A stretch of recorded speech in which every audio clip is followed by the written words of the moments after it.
Bienvenue dans mon habitation. C'est une habitation un petit peu particulière, c'est une habitation solaire. Donc c'est une maison qui ne pollue pas. C'est une habitation qui produit plus d'énergie que ce qu'elle n'en consomme. Elle a actuellement 250 mètres carrés de surface habitable et le chauffage se fait par le sol. Alors nous voilà à l'étage de notre habitation. Nous avons équipé la façade sud de panneaux solaires thermiques. Alors, les panneaux solaires thermiques nous servent pour fabriquer la chaleur, pour le chauffage et pour l'eau chaude sanitaire.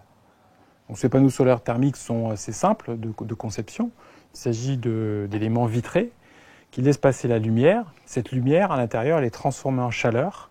Et même l'hiver, actuellement, nous avons une température qui est supérieure à 100 degrés dans ces panneaux solaires thermiques. C'est des équipements très fiables puisque ceux-ci ont désormais plus de 20 ans. Et ils sont aussi performants qu'au début de l'installation. Pour l'été, on utilise uniquement les panneaux solaires pour fabriquer de l'eau chaude sanitaire et le surplus nous sert pour chauffer une piscine. L'énergie solaire que l'on va capter, il faut aussi bien la garder. Et donc on a choisi des matériaux très isolants, des matériaux naturels aussi. Donc ici c'est l'exemple d'une paroi bois qui est isolée avec un composite qui a à la fois une paroi en bois et un très bon isolant synthétique. C'est la clé aussi de la performance énergétique, d'une très bonne isolation de l'habitation. Pour l'isolation du rez-de-chaussée, nous avons une isolation très efficace aussi, c'est une isolation par l'extérieur. Alors une isolation par l'extérieur, ce sont des plaques d'isolant, à peu près 15 cm d'isolant, qui sont installées directement sur la maçonnerie et qui ici sont sous l'enduit. Pour garder aussi les calories sur cette habitation, nous avons un système de ventilation double flux.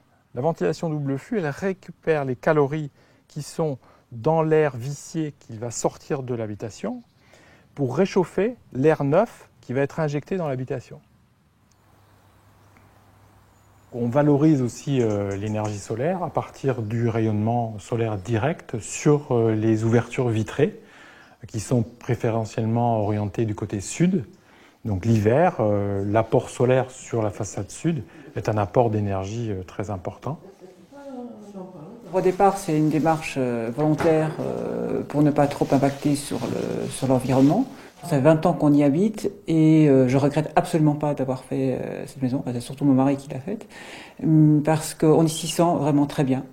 C'est une maison claire, qui est chaleureuse et qui, de fait de cet apport solaire aussi bien direct qu'indirect, nous procure une chaleur très très agréable en fait.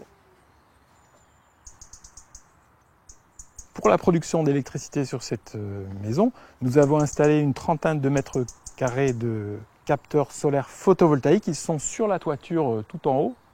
Actuellement, on peut voir avec ce petit afficheur la production en instantané.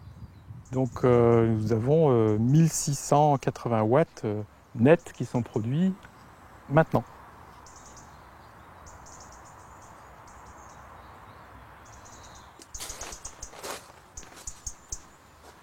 En 2014, nous avons construit une petite maison qui est annexe à notre maison principale.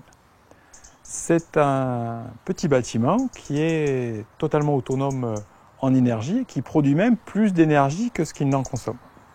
Nous avons une toiture intégrale recouverte de panneaux solaires photovoltaïques. Toute cette électricité est consommée dans l'habitation et nous en produisons plus aussi. Elle est injectée sur le réseau et est aussi rémunérée. Nous récupérons aussi les eaux de pluie dans ces cuves en plastique qui font 2000 litres de capacité.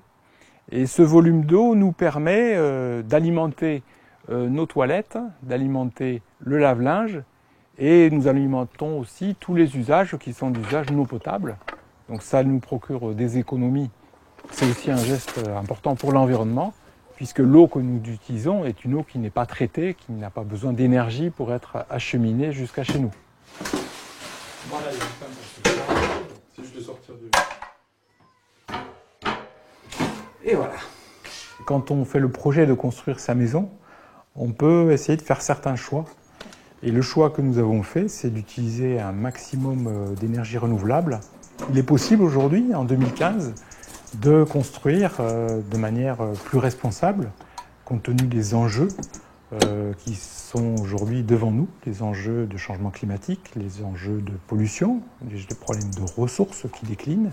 Donc on peut agir dans son quotidien, notamment dans la construction. C'est ce qu'on a montré à travers cette maison.